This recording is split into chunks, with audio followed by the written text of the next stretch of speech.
Jam. Toon Jam. Hello, buongiorno, and welcome to Toon Jam. I am Matt, And I'm J-Man. and today we are talking about Tear Along the Dotted Line. This is possibly our first Italian cartoon. Yeah. You know, if you don't count Super Mario, which I wouldn't, because it's not Italian cartoon. But you know, Italian. Yeah. But yeah, so this is an Italian cartoon series, a Netflix one. So let me tell you a little bit about it before we dig in. Tear Along the Dotted Line, or in Italian, Strappare lungo I bordi. That's probably wrong, but you know that's what it's called. It says, apologies. Is a 2021 Italian adult animated series written and directed by cartoonist Zero Calcare. That's what I'm going with, and it was released internationally on Netflix on the 17th of November. The series follows Zero, an anxious and socially awkward cartoonist from Rome who reflects on his path in life and would be love as he travels to the city of Biella with his friends Sarah and Secco and his armadillo for a conscience. On the 21st of December 2020, Zero Calcare announced that he would be creating an animated series for Netflix titled Tear Along the Dotted Line. His first animated series after having experimented with animation for years. 10 months later, on 8th of October 2021, Netflix released a teaser trailer for the show, and the show premiered on the 18th of October at the Rome Film Festival and was internationally received via Netflix on the 17th of November. There are a total of 6 episodes that run around 16 minutes each. Fun fact about Zero Calcare, or Zero Calcar, his pen name literally means zero lime scale and was inspired by an Italian TV commercial jingle for a descaler product because he had to choose a nickname to quickly join a discussion on the internet. So there you go, zero lime scale. Yeah. Always good to have zero lime scale. Yeah. I would say. Yeah. Yeah, you know, as a resident of a hard water area, I can definitely agree with that. Had you watched this before? No, not seen it before. No? Saw it appear and was like, oh, that looks a bit different to the usual stuff, but didn't get around to taking a peek until now. Yeah. Exactly the same for me. Saw it pop up and thought, oh, an adult animation with a different art style. What? Are What? these the end times? How strange. And then hadn't watched it, but now we have. So before we dig in, it's time to talk about the ratings for this. So we've got IMDb and we've got Rotten Tomatoes. So what do you think IMDb is scoring at? I'm going to go for a 7.5. 7.5. Okay, and we have, unfortunately, we only have an audience score on Rotten Tomatoes. So no critics, but we do have an audience score, so you know we're halfway there. So what do you think the audience score will be on Rotten Tomatoes? So I'm going to go 65%. Right. Okay. So a bit lower than the IMDb. Yeah, I don't know. I just feel like the Rotten Tomatoes people, you know, IMDb is usually chirpier for some reason. Yeah. No, that's that's what we usually find. Okay, so IMDb rating. You are a bit off. It's 8.7. Oh, really? Yeah. Wow. Positive vibes. Yeah. Incredible. So, yeah. 8.7. But let's go over to Rotten Tomatoes audience score. Mm-hmm.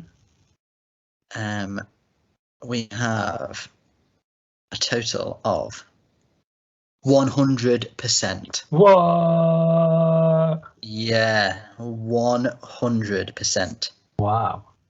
Wow, this is clearly had a good reception. That's crazy. If I go into my IMDb, the amount of films I've rated above 8 is less than a handful, I can tell you. Yeah. But we do know TV usually does rate higher. Yeah, that's For true. some bizarre reason. I don't know why that is. I guess because people get more of it. Yeah. So if they like it, watch a lot of it. Like cake. Well, yeah. I'll have more cake, please. Yeah, but you get full after a burger or whatever. Yeah. Yeah, That's what we always say. The sweet treats of TV. But yeah, so quite highly rated on there. What about Twitter? What's Twitter got to say? Yeah, the vibe continues over on Twitter, really. We've got Sepp Murphy, who says, Netflix's tear along the dotted line speaks for all mankind. Oh, yeah, okay. There are some pictures of the scene about male toilets there afterwards, but, I think that quote in itself says something there. Yeah, and because that's one highlighted moment, from the first episode. Yeah. Straight away. Yeah. Shining the light on the topics we all need to talk about. Yeah, exactly. And then we've got a wholesome old one, which is a fantastic Twitter handle. He says, among the various media created over the past years, it is hard to find something that feels genuine. Here comes a little Italian animated series called Tear Along the Dotted Line. It revolves around a cartoon artist narrating his own life, and it's quite something else. You know what? That is exactly the kind of tweet I'd expect from someone called Wholesome Old One. Yeah, what a just absolutely delightful review that was. Yeah, just a really wholesome review.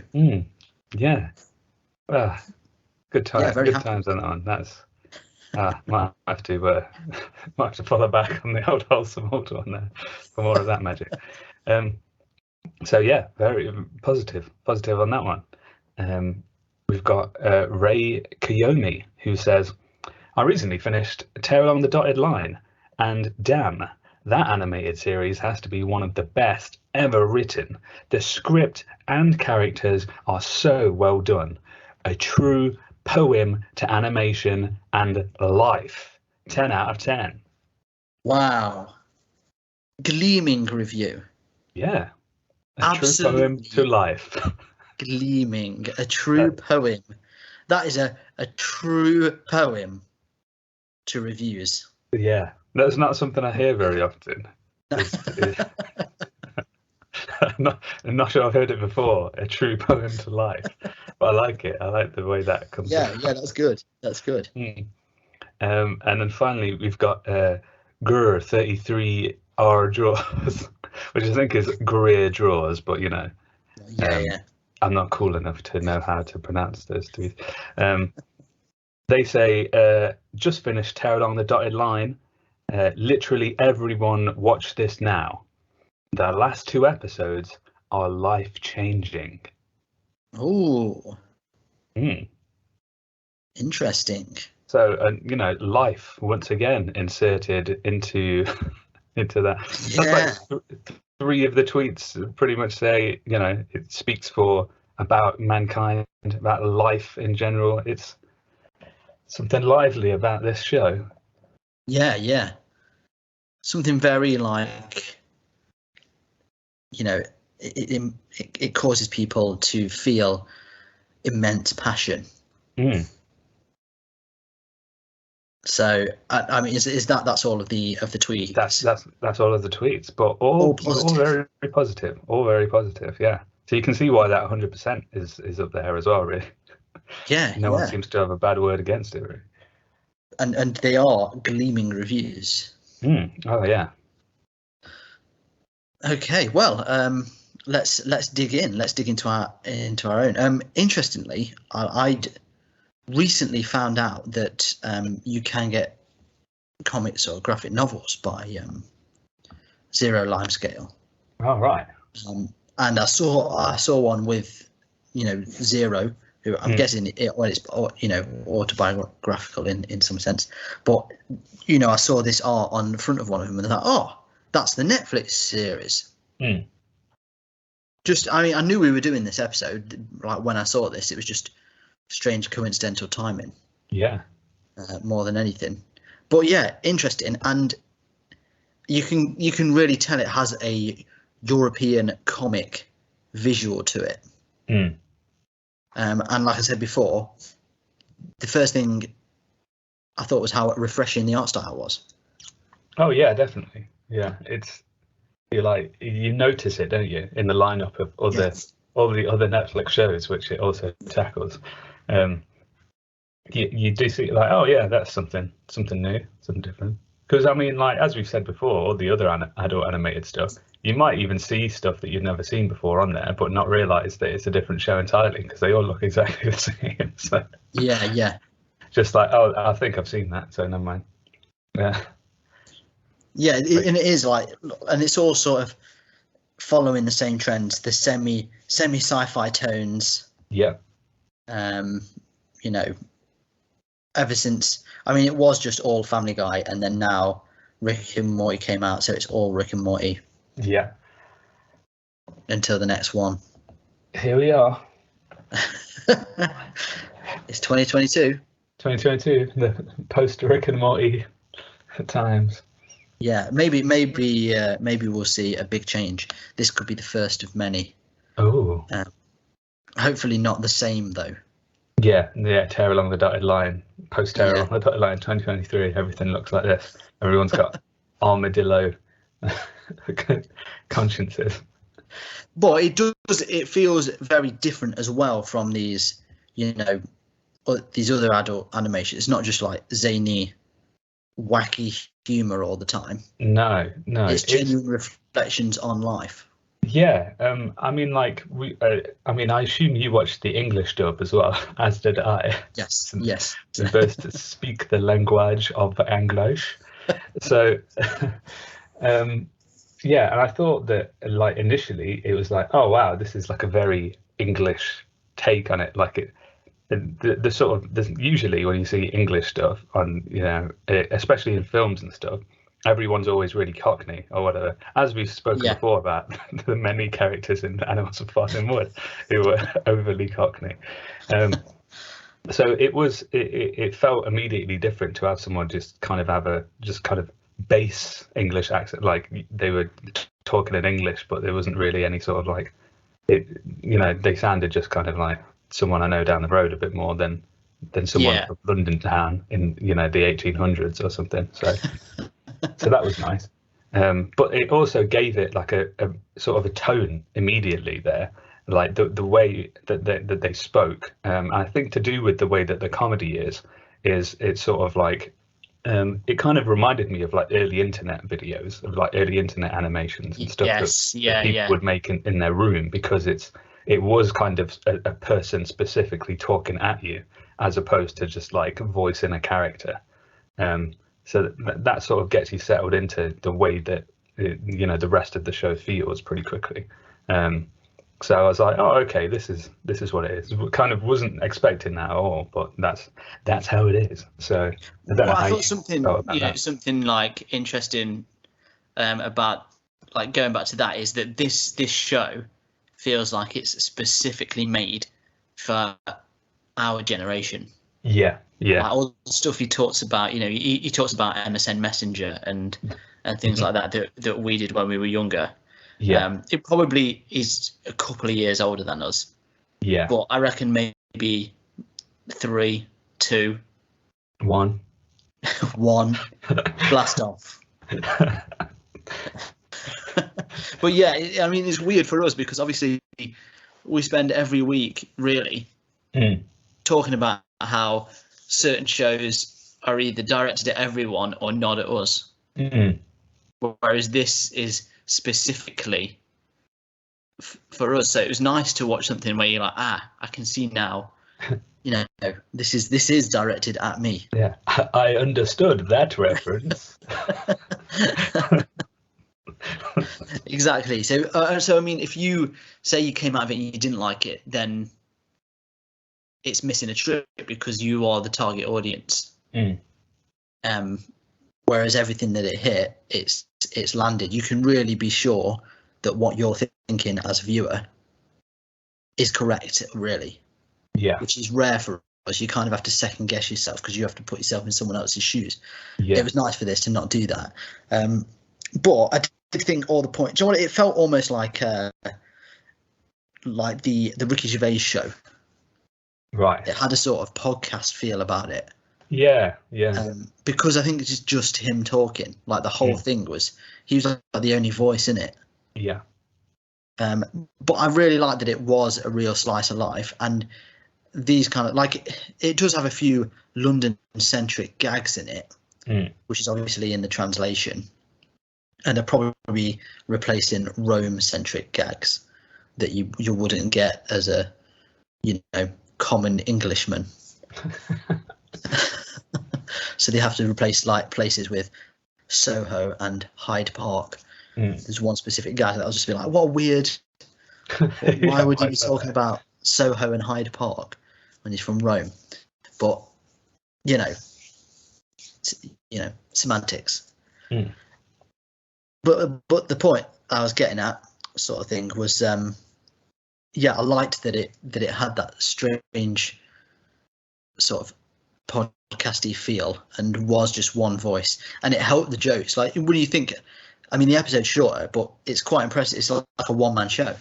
Yeah, and the observational stuff kind of did almost feel like you were sort of watching stand-up at one point as well, because it would he'd start picking apart stuff like, oh, why do we have to do this, or like, when you're doing this kind of thing, it's a classic, but in a way that didn't feel like he was just doing stand-up. No, because and I think because it was genuine. Yeah.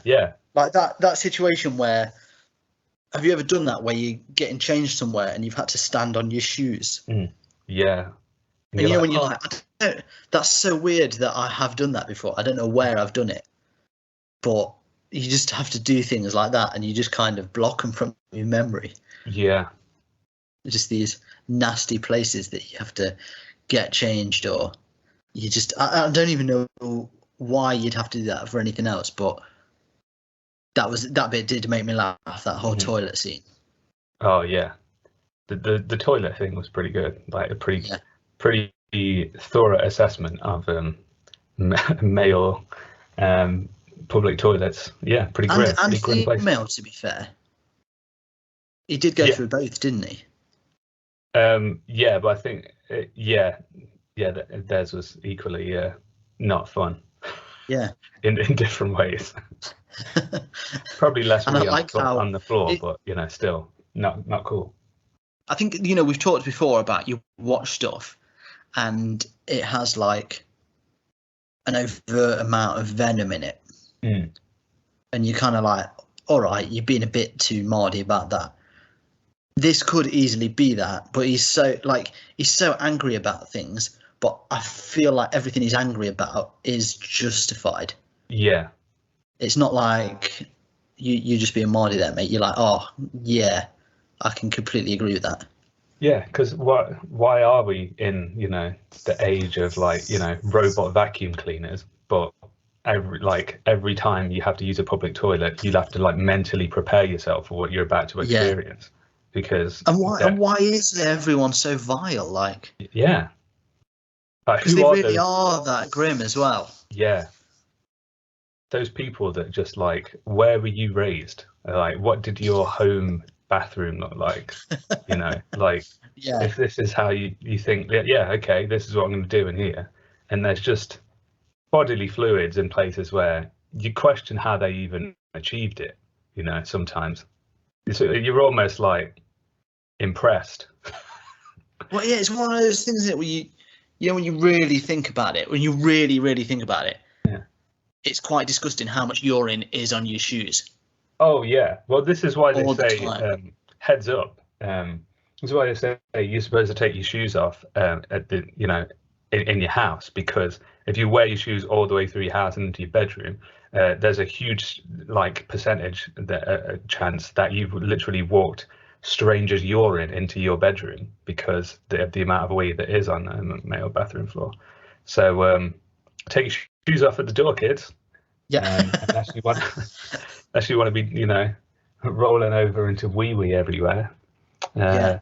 Because think of the time, maybe you had a snack in bed, maybe you had some cookies or something, and then you dropped one on the floor, and you thought, Oh, 5-second rule, no worries, and then you ate that cookie, and then it had a little twang to it that you weren't expecting, and you were like, oh, that was weird, don't know where that came from. It can't have been. And you know what? It's a good point, because the 5-second rule is definitely more applicable in your own home. Yeah. You somehow, in your head, you're like, yeah, it's not as bad because it's my floor. Yeah, like what's how here? Wrong we are. Nothing bad here, is there? No, there's John Trudeau's urine from down the road. Oh yes, is on your floor. You absolutely got wee on your carpet. Yeah, grim. At times, but yeah, that's the type of stuff that it makes you think of. It brings these topics to mind, and with a lot of humour. It's a good delivery system, really, in the fact that he manages to talk about his life. He manages to bring up some observational stuff, and kind of does them in equal measure in a way that doesn't really take you out of it. It's not Family Guy, where it's like, I think there's a story going on here, and then remember that time that Buzz Aldrin spoke to the president of the United States, who was actually a mole person from the 19th century, and then enter that scene, and you're like, what's happened right now? And God knows where the rest of the episode goes. It was all very fluid, wasn't it? Gets shot. That's always the gag in it. Someone gets killed. Yeah. In some way, just shot in the head. I don't know why that's the Family Guy go-to punchline. Yeah, because they just love the way that that sort of slapstick of the characters falling on the floor. It's like they must have just had that one sound of someone falling, and we're like, this is all the Foley we've got, guys. So just make people fall to the floor. And the thing is, all of you listening, that noise in your head right now. You're thinking of it. Yeah, you can hear it. Yeah. And that's why that show is so successful, because Seth MacFarlane refuses to pay for other Foley noises.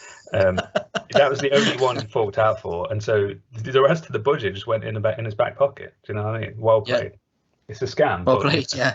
You've all been enjoying it for many years.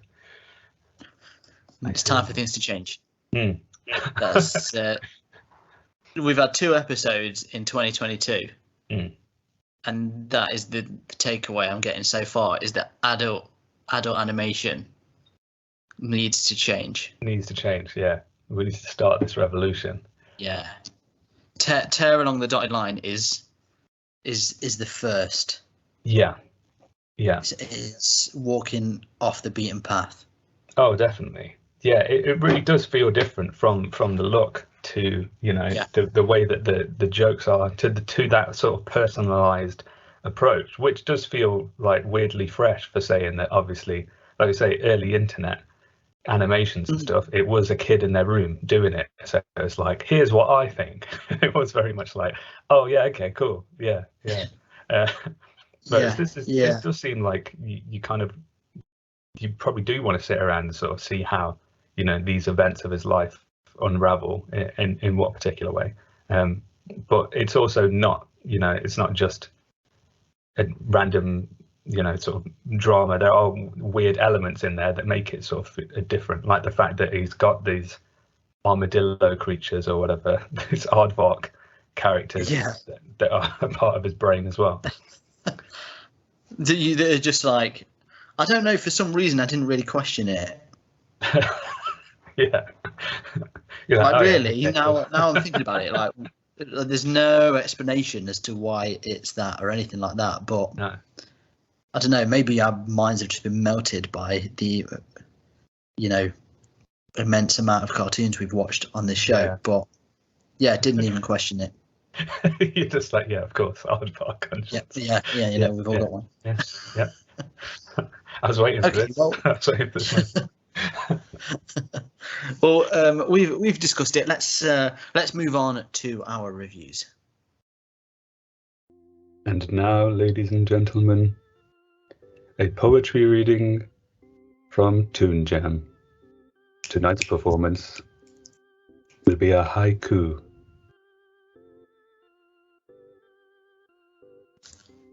A poem to life. Tear along the dotted line by Zero Lime Scale. A poem to life. Tear along the dotted line by Zero Lime Scale.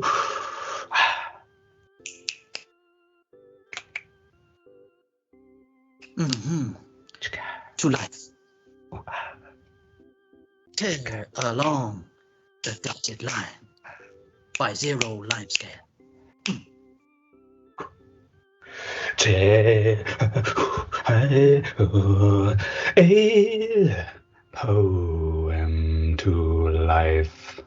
Tear along the dotted line by Zero Lime Scale.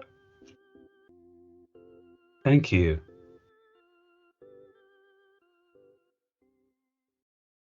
Okay, so here at Toon Jam, we have a 3-point rating system that goes as follows.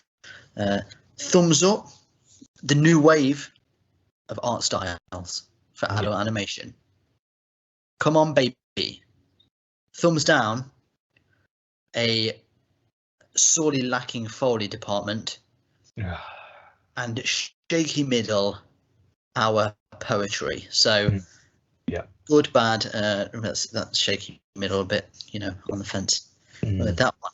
Okay, so Tear Along the Dotted Line, episode 1. Your thoughts? Yeah, I mean, I knew it was going to be something different because obviously we've got the look. It does look different, and the animation's nice and smooth. But the art style, not like, you know, I've seen in a while. So that was pleasant. And then straight away, like I said, we've got this sort of like this switch in tone. It was kind of, it did feel fresh, you know, to have this sort of like autobiographical kind of angle, and it made everything feel personal from the get-go. So it's no longer just kind of like, you know, abstract events happening to, you know, science fiction characters or whatever. It's like you can tell that this guy's gone through some of this stuff, and you know, it does make it feel a bit different. You're invested pretty much straight away. And you know, I liked the music choices that they made. I liked the topics that they brought to light, or maybe, you know, that they revised, at least that we've all known about but just chosen to ignore for several reasons. Yeah, it was good. It was fun. The delivery was cool because it did have like a little aggression to it, and, you know, like he was getting angry about stuff, but it never felt like it went overboard. So it was very controlled anger, which is quite nice and quite different, because usually it's just people, you know, flying off the handle. So it was different, and I think that was the main takeaway, was that it didn't feel like something I'd seen 100 times before. And yeah, I do kind of want to go back and see what the next thing he's sort of going through is, because we've in episode 1 we've got the start of a tale, so you know, you are intrigued to come back and find out what happens. So I may go back and watch more, so that means it's going to be a thumbs up from me. Wellies. Add into that 100%. Hey. Oh. It never lies. To be fair, we've rarely disagreed with 100%. Yeah. I say rarely though, because I think we have. I'm sure we have. Yeah.